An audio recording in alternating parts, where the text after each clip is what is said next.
Hi student, this is Brijesh Yadav. तो आज की इस क्लास में हम लोग कंप्यूटर से जितने भी बेसिक इंपॉर्टेंट क्वेश्चन बनते हैं उन सब सारे क्वेश्चन को हम लोग इस क्लास में पढ़ेंगे। एंड हम लोग का ये क्लास 2 होगा। तो सभी स्टूडेंट कॉपी लेके बैठे सारे क्वेश्चन को साथ में नोट डाउन करते चलेंगे। तो जितने भी नए स्टूडेंट इस चैनल से जुड़े हैं चैनल को सब्सक्राइब जरूर कर लेंगे, और हमारे ऑफलाइन बैच वाले भी स्टूडेंट अभी तक चैनल को सब्सक्राइब नहीं किए तो चैनल को सब्सक्राइब कर लें, ताकि आपको क्लास रिलेटेड कोई भी अपडेट्स है आपको इन्फॉर्म हो सके। तो कई दिनों के बाद क्लासेस ले रहे हैं इस पर यूट्यूब पर, तो कुछ पर्सनल इश्यूज़ के कारण क्लासेस नहीं हो पा रही थी, बट अब कंटिन्यू क्लासेस होंगी। तो सभी स्टूडेंट अच्छे से सारे क्वेश्चन को अपने कॉपी में नोट डाउन करेंगे। तो देन हम लोग आते हैं अपने फर्स्ट क्वेश्चन पे, देखते हैं इसमें क्वेश्चन क्या दिया है। तो वैसे आपको थोड़ा सा ट्रिपल सी के बारे में अपडेट्स बता दें, उसके बाद देन हम लोग अपने आते हैं फर्स्ट क्वेश्चन पे। जो ट्रिपल सी का एग्ज़ाम होता है हर महीने एग्ज़ाम होता है, और इसमें 100 क्वेश्चन पूछे जाते हैं। और सबसे प्लस पॉइंट है इसमें नेगेटिव मार्किंग होता नहीं है। 10 से 15 क्वेश्चन जो होते हैं आपके फुल फॉर्म्स रहते हैं, और 10 से 20 क्वेश्चन आपके ट्रू फॉल्स रहेंगे, और सब सारे क्वेश्चन MCQ के फॉर्म में रहते हैं।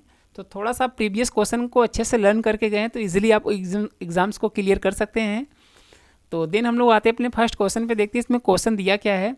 तो हम लोग क्या करेंगे, पहले हम लोग क्वेश्चन का डिटेल समझेंगे, मतलब पूरे उस क्वेश्चन का कहने का सेंस क्या है, मतलब कहने का मतलब क्या है उसको हम लोग जानेंगे। उसके बाद देन हम लोग उसके बाद आंसर पर आएंगे।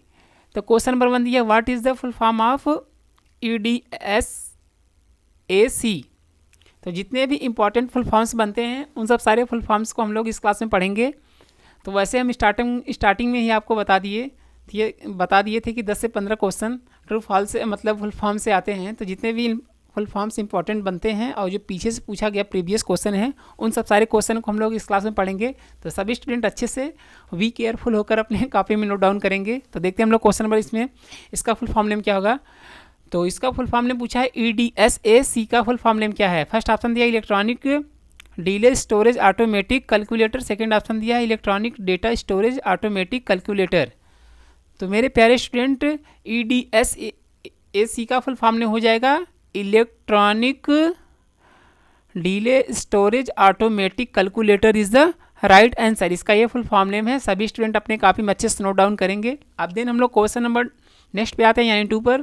तो क्वेश्चन नंबर 2 को देखते हैं क्या दिया इसमें। क्वेश्चन नंबर 2 दिया, what is the full form of EDVAC। मतलब जो आप फुल फॉर्म्स कभी सुने नहीं होंगे वैसे से फुल फॉर्म्स इसमें पूछे जाते हैं। तो जितने भी इंपॉर्टेंट फुल फॉर्म्स बनते हैं उन सब सारे फुल फॉर्म्स को हम लोग इस क्लास में पढ़ेंगे। तो सभी स्टूडेंट अच्छे से अपने कॉपी में नोट डाउन सारे फुल फॉर्म्स को करेंगे। तो EDVAC का फुल फॉर्म नेम क्या हो जाएगा। इसमें फर्स्ट ऑप्शन दिया है electronic data variable automatic calculator, second option दिया है इलेक्ट्रॉनिक क्या दिया इसमें डायरेक्ट होगा, वर्ड मीनिंग मिस्टेक है क्या, डायरेक्ट वेरिएबल ऑटोमेटिक कंप्यूटर। तो मेरे प्यारे स्टूडेंट्स EDVAC का फुल फॉर्म नेम हो जाएगा electronic direct variable automatic computer is the right answer. इसका ये फुल फॉर्म नेम्स है। सभी स्टूडेंट अच्छे से अपने नोटबुक में अच्छे से सारे क्वेश्चन को नोट डाउन करेंगे। अब हम लोग क्वेश्चन नंबर नेक्स्ट पे आते हैं, यानी 3rd पर। तो क्वेश्चन नंबर 3rd को देखते हैं क्या दिया इसमें। क्वेश्चन नंबर 3rd दिया, IBM कंप्यूटर 4001 किस जनरेशन का कंप्यूटर है। फर्स्ट ऑप्शन दिया second generation computer, first option दिया सेकेंड जनरेशन कंप्यूटर, और सेकेंड ऑप्शन दिया है 3rd जनरेशन कंप्यूटर। तो मेरे प्यारे स्टूडेंट क्वेश्चन पूछने का सेंस ये है, जो IBM कंप्यूटर 1401 था वो किस जनरेशन में डेवलप किया गया था। तो क्वेश्चन पूछने का सेंस ये है। तो ये कंप्यूटर एक कंप्यूटर है, यही पूछ रहा है कि वो किस जनरेशन में बनाया गया था। तो इसका राइट आंसर क्या हो जाएगा मेरे प्यारे स्टूडेंट। इसका राइट आंसर हो जाएगा सेकेंड जनरेशन में 1401 के जो कंप्यूटर थे उनको डेवलप किया गया था। तो राइट आंसर क्या हो जाएगा ए, यानी second generation is the right answer. अब हम लोग क्वेश्चन नंबर नेक्स्ट पे आते हैं, यानी 4 पर। तो क्वेश्चन नंबर 4 को देखते हैं क्या दिया इसमें। क्वेश्चन नंबर 4 दिया, इनमें से कौन सी पहली वेब आधारित ईमेल सेवा है। फर्स्ट ऑप्शन दिया जीमेल, सेकंड ऑप्शन दिया है हॉटमेल। तो क्वेश्चन पूछने का सेंस ये है कि सबसे पहली वेब आधारित मतलब हम लोग किसी भी वेब ब्राउज़र पर उस चीज़ को सर्च करके लॉगिन कर सकते हैं और उसका हम लोग लाभ उठा सकते हैं। वही पूछ रहा कि कौन सा ईमेल है। तो एक हॉटमेल भी होता है जिसके माध्यम से हम लोग मेल को सेंड करते हैं, एक जीमेल भी होता है। तो मेरे प्यारे स्टूडेंट्स वेब आधारित जो ईमेल है वो आपका जीमेल है। तो राइट आंसर क्या हो जाएगा ए, यानी Gmail is the right answer. तो जीमेल के माध्यम से हम लोग किसी भी डॉक्यूमेंट्स को एक से दूसरे पर्सन को सेंड कर सकते हैं। फॉर एग्जांपल जैसे हम लोग PDF फाइल और इमेज और वीडियो फाइल या किसी भी सॉफ्टवेयर के लिंक को दूसरे पर्सन को सेंड कर सकते हैं। तो ईमेल का ये प्रयोग है और सबसे पहला ईमेल इसी को माना गया है, यानी जीमेल को। अब हम लोग क्वेश्चन नंबर नेक्स्ट पे आते हैं, यानी 5 पर। तो क्वेश्चन नंबर 5 को देखते हैं क्या दिया इसमें। क्वेश्चन नंबर 5 दिया है प्रथम कंप्यूटर वायरस का क्या नाम है। फर्स्ट ऑप्शन दिया है क्रैपर, सेकंड ऑप्शन दिया है एल्क क्लोनर। तो सबसे पहले जो कंप्यूटर में वायरस फाइंड किया गया था उसका नाम है क्रॉपर। तो राइट आंसर क्या हो जाएगा मेरे प्यारे स्टूडेंट्स, ए, यानी cropper is the right answer. Cropper नहीं होगा, क्रेपर होगा, क्रेपर होगा। तो सभी स्टूडेंट अपने कॉपी में अच्छे से नोट डाउन करेंगे। अब हम लोग देन क्वेश्चन नंबर नेक्स्ट पे आते हैं, यानी 6 पर। तो क्वेश्चन नंबर 6 को देखते हैं क्या दिया इसमें। क्वेश्चन नंबर 6 दिया है कंप्यूटर द्वारा उपयोग किए जाने वाला डेटा और प्रोग्राम कहाँ उपलब्ध होते हैं। फर्स्ट ऑप्शन दिया कंट्रोल यूनिट, सेकंड ऑप्शन दिया स्टोरेज। तो ये कंप्यूटर के CPU से बेसिक क्वेश्चन पूछा गया है। तो वही पूछ रहा है, क्वेश्चन का पूछने का सेंस ये है कि जो भी आप कंप्यूटर में डेटा को फाइल मतलब सेव करते हैं कंट्रोल S के माध्यम से या पेन ड्राइव के माध्यम से स्टोर करते हैं, वो किस जगह जाके सेव होता है। तो एक ऑप्शन दिया कंट्रोल यूनिट, एक सेकंड ऑप्शन दिया स्टोरेज। तो हम लोग कंप्यूटर में कोई भी डेटा जब सेव करते हैं वो जाके स्टोरेज में सेव होता है। तो राइट आंसर क्या हो जाएगा, बी, यानी storage is the right answer. तो सभी फाइल्स और सभी जो भी हम लोग इंटरनल कार्ड के माध्यम से फाइल को सेव करते हैं उन सब सारी चीज़ को स्टोरेज में सेव किया जाता है। तो इसका ये राइट आंसर है। अब हम लोग क्वेश्चन नंबर नेक्स्ट पे आते हैं, यानी 7 पर। तो क्वेश्चन नंबर 7 देखते हैं क्या दिया इसमें। क्वेश्चन नंबर 7 दिया पहली बार CD कब लॉन्च किया गया था। तो CD का फुल फॉर्म नेम क्या हो जाएगा, कम्पैक्ट डिस्क, जो कि नीचे हम ब्रैकेट में मेंशन कर दिए आप देख सकते हैं। और किसके द्वारा डेवलप किया गया, जेम्स रसेल के द्वारा ये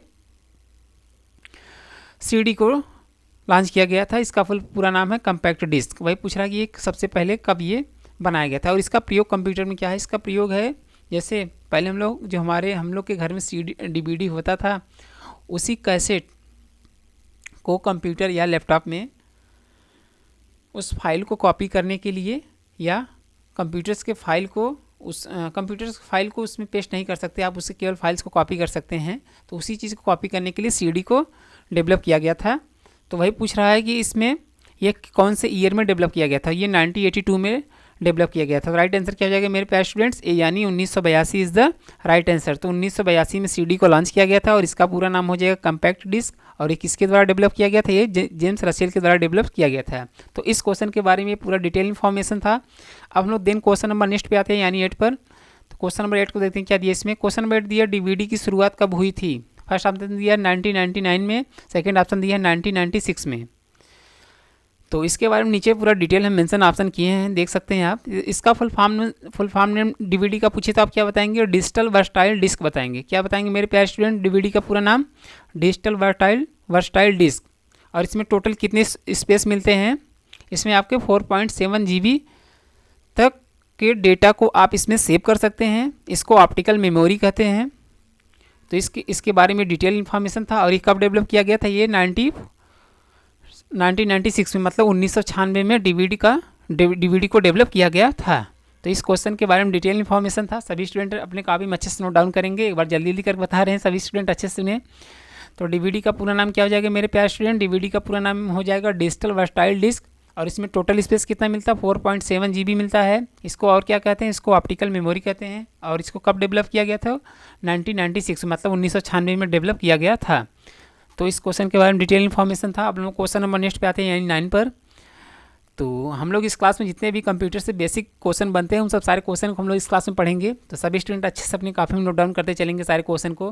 तो क्वेश्चन नंबर 9 दिया है, इनमें से कौन सा कंप्यूटर की दृष्टि से पेरिफेरल डिवाइस नहीं है। फर्स्ट ऑप्शन दिया मदरबोर्ड, सेकंड ऑप्शन दिया माउस, कीबोर्ड, मॉनिटर। तो मेरे प्यारे स्टूडेंट्स, ये कंप्यूटर के एक कंपोनेंट्स होता है, पेरिफेरल एक मतलब डिवाइस है। वही पूछ रहा है कि इनमें से कौन सा नहीं है। तो मदरबोर्ड जो होता है वो नहीं होता है, और जो माउस, कीबोर्ड, मॉनिटर ये सब होते हैं ये आपके पेरिफेरल डिवाइस होते हैं। तो वही पूछ रहा है इसमें कौन सा नहीं है। तो मदरबोर्ड आपका एक प्रोसेसर होता है, वह एक डिवाइस नहीं है। तो राइट आंसर क्या हो जाएगा, इसका राइट आंसर हो जाएगा ए, यानी motherboard is the right answer. और कभी कभी पूछ देगा कौन कौन से हैं, तो आप नीचे इसका राइट आंसर क्या करेंगे, माउस, कीबोर्ड और मॉनिटर, ये सब सारे आपके डिवाइस पेरिफेरल डिवाइस हैं। अब हम लोग क्वेश्चन नंबर नेक्स्ट पे आते हैं यानी 10 पर। तो क्वेश्चन नंबर 10 पे आने से पहले सभी स्टूडेंट्स से एक छोटी सी रिक्वेस्ट है, जितने भी नए स्टूडेंट इस चैनल से जुड़े चैनल को सब्सक्राइब जरूर कर लेंगे, और हमारे ऑफलाइन बैच वाले भी स्टूडेंट अभी तक चैनल को सब्सक्राइब नहीं किए तो चैनल को सब्सक्राइब कर लें, ताकि आपको क्लास रिलेटेड कोई भी अपडेट से आपको इन्फॉर्म हो सके। तो देन हम लोग क्वेश्चन नंबर नेक्स्ट पे आते हैं यानी 10 पर। तो क्वेश्चन नंबर 10 को देखते हैं क्या दिया इसमें। क्वेश्चन नंबर 10 दिया है, निम्नलिखित में से कौन सा इनपुट डिवाइस प्रिंट आउट को डिजिटल में बदलता है। फर्स्ट ऑप्शन दिया है bar code reader, second option दिया है स्कैनर। तो मेरे प्यारे स्टूडेंट्स, क्वेश्चन पूछने का सेंस ये है कि पूछ रहा है कि कंप्यूटर का कौन सा ऐसा इनपुट डिवाइस है जो प्रिंट आउट को डिजिटल में बदलता है। मतलब जो हार्ड कॉपी होता है उसको स्कैन करके किसके माध्यम से आप अपने कंप्यूटर में सॉफ्ट कॉपी के फॉर्मेट में देख सकते हैं। जैसे आप कोई नोटबुक हुआ, आप या आधार कार्ड या पैन कार्ड हुआ, उस चीज़ को आप सॉफ्ट कॉपी बनाना चाहते हैं तो आप स्कैनर का यूज़ करेंगे, सिंपल। तो वही पूछ रहा है कि कौन से ऐसा इनपुट डिवाइस प्रिंटर का प्रयोग करेंगे आप जिसके माध्यम से आप हार्ड कॉपी के सॉफ्ट कॉपी में कन्वर्ट कर सकते हैं। तो राइट आंसर क्या हो जाएगा मेरे प्यारे स्टूडेंट्स, बी यानी scanner is the right answer. अब हम लोग क्वेश्चन नंबर नेक्स्ट पे आते हैं यानी 11 पर। क्वेश्चन नंबर 11 देते हैं क्या दिया इसमें। क्वेश्चन नंबर 11 दिया, निम्नलिखित में से कौन सा डिवाइस ऑडियो डाटा को डिजिटल डाटा में बदलता है। फर्स्ट ऑप्शन दिया साउंड कार्ड, सेकंड ऑप्शन दिया माइक्रोफोन। तो क्वेश्चन पूछने का सेंस ये मेरे प्यारे स्टूडेंट्स, पूछ रहा कि कंप्यूटर में कौन सा ऐसा डिवाइस जो होता है जो ऑडियो डेटा होता है उसको डिजिटल डेटा में कन्वर्ट करता है। तो साउंड कार्ड के माध्यम से, और फिर सेकंड ऑप्शन दिया माइक्रोफोन। तो माइक्रोफोन के माध्यम से हम लोग क्या कर सकते हैं, हम लोग उस चीज़ को कनेक्ट कर सकते हैं, बट जो डिजिटल डेटा हम कन्वर्ट करता है वो साउंड कार्ड होता है, उसको साउंड कार्ड कहते हैं। तो राइट आंसर क्या हो जाएगा मेरे प्यारे स्टूडेंट्स, ए यानी sound card is the right answer. तो साउंड कार्ड के माध्यम से जो भी हम लोग माइक के माध्यम से अपने ऑडियोज़ को रिकॉर्ड करते हैं तो उस चीज़ को वह साउंड कार्ड ही कन्वर्ट करता है डिजिटल फॉर्म में। तो इसका राइट आंसर क्या हो जाएगा, sound card is the right answer. अब हम लोग क्वेश्चन नंबर नेक्स्ट पे आते हैं यानी 12 पर। तो क्वेश्चन नंबर 12 को देखते हैं क्या दिया इसमें। क्वेश्चन नंबर 12 दिया, एक प्रिंटर एक दस्तावेज मतलब एक डॉक्यूमेंट्स की कार्बन कॉपी प्रिंट कर सकता है, वह कौन सा प्रिंटर है। फर्स्ट ऑप्शन दिया inkjet printer, second option dot matrix printer. तो मेरे प्यारे स्टूडेंट्स, क्वेश्चन पूछने का ये सेंस है कि जो एक नॉर्मल प्रिंटर होता है किसी भी डॉक्यूमेंट्स के कार्बन कॉपी को बनाने के लिए कौन से प्रिंटर का प्रयोग करते हैं। तो इंकजेट जो प्रिंटर होता है उसके माध्यम से किसी भी डॉक्यूमेंट्स को कार्बन कॉपी मतलब सेकेंड कॉपी बना सकते हैं। और एक जो डॉट मैट्रिक्स होता है तो इसके भी माध्यम से, डॉट मैट्रिक्स प्रिंटर कहाँ यूज़ किया जाता है, डॉट मैट्रिक्स प्रिंटर आपका यूज़ यहाँ पर किया जाता है, जैसे बैंक में प्रयोग किया जाता है, जैसे चेकबुक को प्रिंट करने के लिए वहाँ डॉट मैट्रिक्स प्रिंटर का प्रयोग किया जाता है। तो भाई पूछ रहा है कि एक प्रिंटर एक दस्तावेज मतलब एक डॉक्यूमेंट्स की कार्बन कॉपी प्रिंट कर सकता है, वह कौन सा प्रिंटर है, वो आपका डॉट मैट्रिक्स प्रिंटर है। तो राइट आंसर क्या हो जाएगा, बी यानी dot matrix printer is the right answer. तो इसके माध्यम से आप किसी भी डॉक्यूमेंट्स के को डुप्लीकेट कॉपी यानी कार्बन कॉपी बना सकते हैं। अब हम लोग क्वेश्चन नंबर नेक्स्ट पे आते हैं 13 पर। क्वेश्चन नंबर 13 दिया, हाई क्वालिटी वाले वेक्टर्स ग्राफिक्स को प्रिंट करने वाला डिवाइस कौन सा है। फर्स्ट ऑप्शन दिया प्लॉटर प्रिंटर, सेकंड ऑप्शन दिया लेजर प्रिंटर। अब क्वेश्चन पूछने का सेंस क्या है मेरे प्यारे स्टूडेंट, क्वेश्चन पूछने का सेंस ये है कि जो भी एडवर्टीजमेंट के लिए जो भी बनाए जाते हैं, जैसे बैनर हुआ, उसके बाद बैनर हुआ, उसके बाद पैम्पलेट्स हुआ, उसके बाद विजिटिंग कार्ड, उसके बाद इनविटेशन कार्ड, ये सब जो बनाए जाते हैं हाई क्वालिटी में प्रिंट किए जाते हैं, वो किस प्रिंटर के माध्यम से प्रिंट किए जाते हैं। तो वो आपके प्लॉटर प्रिंटर के माध्यम से प्रिंट किए जाते हैं। तो राइट आंसर क्या हो जाएगा मेरे प्यारे स्टूडेंट्स, ए यानी plotter printer is the right answer. तो प्लॉटर प्रिंटर के माध्यम से एडवर्टीजमेंट से संबंधित और इन्विटेशन से संबंधित और उसके बाद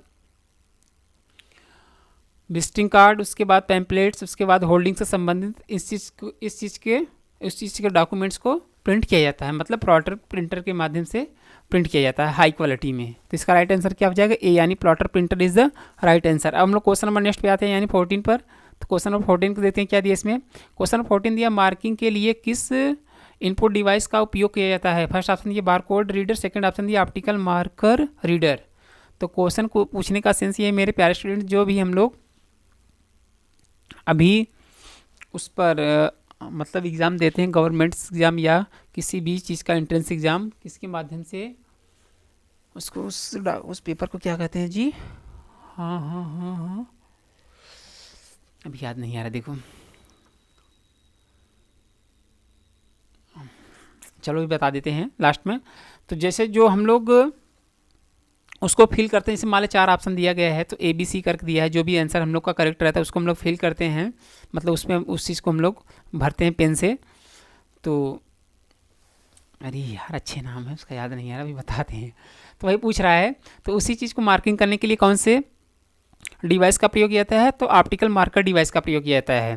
तो राइट आंसर क्या हो जाएगा मेरे प्यारे स्टूडेंट्स, बी यानी optical mark reader is the right answer. तो इसके माध्यम से जो भी आंसर उसमें करेक्ट या इनकरेक्ट रहता है उस चीज़ को ये फाइंड कर देता है, बता देता है टोटल नंबर कितने हुए हैं। तो उस चीज़ को मार्कअप करने के लिए ऑप्टिकल मार्कर रीडर का प्रयोग किया जाता है। तो इस क्वेश्चन का ये राइट आंसर था। अब लोग क्वेश्चन नंबर नेक्स्ट पे आते हैं, यानी 15 पर। क्वेश्चन नंबर 15 दिया है, India first super computer is, मतलब भारत का सबसे पहला सुपर कंप्यूटर कौन सा था। फर्स्ट ऑप्शन दिया परम 8000, सेकेंड ऑप्शन दिया सी डैक कंप्यूटर। तो मेरे प्यारे स्टूडेंट्स, भारत का सबसे पहला सुपर कंप्यूटर कौन सा था, परम 8000 था। तो राइट आंसर क्या हो जाएगा, ए यानी परम 8000 इज द राइट आंसर। तभी स्टूडेंट अपने काफ़ी अच्छे से नोट डाउन करेंगे, ये क्वेश्चन बार बार रिपीट करता है एग्जाम में, तो अच्छे से अपने काफ़ी नोट डाउन सभी स्टूडेंट्स कर लेंगे। अब देन हम लोग क्वेश्चन नंबर नेक्स्ट पे आते हैं, यानी 16 पर। तो क्वेश्चन नंबर 16 देखते हैं क्या दिया इसमें। क्वेश्चन नंबर 16 दिया, परम 8000 सुपर कंप्यूटर को कब डेवलप किया गया था। अब ईयर पूछ दिया। फर्स्ट ऑप्शन दिया 1976, सेकंड ऑप्शन दिया 1991, मतलब 1976 और 1991 में। तो मेरे प्यारे स्टूडेंट्स, परम 8000 सुपर कंप्यूटर को 1991 में डेवलप किया गया था। तो राइट आंसर क्या हो जाएगा, 1991 इज द राइट आंसर। अब हम लोग क्वेश्चन नंबर नेक्स्ट पे आते हैं, यानी 17 पर। क्वेश्चन नंबर 17 दिया, कंप्यूटर शट डाउन होने पर किस चिप से कंटेंट्स डिलीट हो जाते हैं। मतलब कहने का सेंस ये है कि जो भी आप करंट टाइम में MS वर्ड या वर्ड पैड पर कुछ भी लिख रहे हैं, या अचानक कंप्यूटर बंद हो गया, तो कौन से स्टोरेज के माध्यम से, या मतलब कौन से डिवाइस के माध्यम से डेटा डिलीट हो जाता है, उसको डिवाइस नहीं कहेंगे, उसको स्टोरेज ही कहेंगे। तो फर्स्ट ऑप्शन दिया रैम, सेकंड ऑप्शन दिया रोम। तो इसका सबसे पहले आपको फुल फॉर्म नेम पता होना चाहिए। तो रैम का फुल फॉर्म नेम हो जाएगा random access memory, second option दिया है रोम, मतलब रीड ओनली मेमोरी। तो कंप्यूटर में सडनली जब लाइट कट जाती है, जो भी आप डॉक्यूमेंट्स क्रिएट किए हैं, सेव नहीं किए हैं, तो वह आपका रैम चिप में से वो चीज़ डिलीट हो जाता है। तो राइट आंसर क्या हो जाएगा, ए यानी random access memory chip is the right answer. तो इसमें से अचानक लाइट कटने से जो भी डॉक्यूमेंट्स आप बनाते रहते हैं उस चीज़ को यहाँ से डिलीट हो जाता है। तो इसके ये राइट आंसर है। अब हम लोग क्वेश्चन नंबर नेक्स्ट पे आते हैं, यानी 18 पर। तो क्वेश्चन नंबर 18 को देखते हैं क्या दिया इसमें। क्वेश्चन नंबर 18 दिया, कंप्यूटर की कौन सी पीढ़ी में एक से अधिक माइक्रो प्रोसेसर का उपयोग होता है। फर्स्ट ऑप्शन दिया सेकंड जनरेशन, फर्स्ट ऑप्शन दिया है सेकंड जनरेशन, और सेकंड ऑप्शन दिया 5th जनरेशन। तो अभी क्लास नंबर 1 वाले में तो बता दिए माइक्रो प्रोसेसर का प्रयोग कौन से जनरेशन में प्रयोग किया गया था मेरे प्यारे स्टूडेंट्स, ये आपके 5th जनरेशन में किया गया था। तो माइक्रो प्रोसेसर ये क्या है, एक कंपोनेंट्स है जिसके माध्यम से आप कंप्यूटर सिस्टम को ऑपरेट करते हैं। यह एक स्पीड को बूस्ट करने के लिए प्रयोग किया जाता है। पहले IC का प्रयोग किया जाता था, अब ये माइक्रो प्रोसेसर का 4th जनरेशन हुआ, 5th जनरेशन हुआ, इसमें दोनों का माइक्रो प्रोसेसर का प्रयोग किया जाता था। और जो सेकेंड और थर्ड है वो आपका IC का प्रयोग किया जाता था। तो 4th और 5th में कौन से चिप का प्रयोग किया जाता है मेरे प्यारे स्टूडेंट्स, वो आपके माइक्रो प्रोसेसर चिप का प्रयोग किया जाता है। तो राइट आंसर क्या हो जाएगा, बी यानी 5th generation is the right answer. अब हम लोग क्वेश्चन नंबर नेक्स्ट पे आते हैं, यानी 19 पर। तो क्वेश्चन नंबर 19 देखते हैं क्या दिया इसमें। क्वेश्चन नंबर 19 दिया, कंप्यूटर के कौन से भाग अंकगणितीय गणना करते हैं। मतलब क्वेश्चन पूछने का सेंस ये है कि कंप्यूटर का कौन सा ऐसा पार्ट्स है जो अर्थमेटिकल कैलकुलेट करने के लिए प्रयोग करता है। तो यह एक कंपोनेंट्स है, CPU में पाया जाता है। ऑप्शन फर्स्ट दिया है LU, मतलब arithmetic logic unit, second option दिया रजिस्टर। तो मेरे प्यारे स्टूडेंट्स, जो भी कंप्यूटर में हम लोग कीबोर्ड के माध्यम से डेटा इनपुट करते हैं, उसमें सबसे पहले वह बाइनरी के फॉर्म में ले जाकर उस चीज़ को लैंग्वेज में कन्वर्ट करता है। जो लैंग्वेज में कन्वर्ट करता है वो कौन सा पार्ट कन्वर्ट करता है बाइनरी नंबर को, वो आपका ALU करता है। तो वही पूछ रहा है कि जो भी मैथमेटिकल ऑपरेशन उससे होते हैं को कैलकुलेट करने के लिए कौन से डिवाइस का प्रयोग, मतलब कौन से कंपोनेंट का प्रयोग करता है सीपीयू, तो वो ALU करता है। तो राइट आंसर क्या हो जाएगा ए, यानी arithmetic logic unit is the right answer. अब हम लोग क्वेश्चन नंबर नेक्स्ट आते हैं, यानी इस क्लास के लास्ट क्वेश्चन पे, देन उसके बाद क्लास को हम लोग एंड करेंगे। तो लास्ट क्वेश्चन को देखते हैं क्या दिया इसमें। क्वेश्चन नंबर लास्ट दिया है, हाँ क्या दिया है, QWERTY क्वेल्टी अक्षर कहाँ पाए जाते हैं। फर्स्ट ऑप्शन दिया स्क्रीन, सेकंड ऑप्शन दिया कीबोर्ड।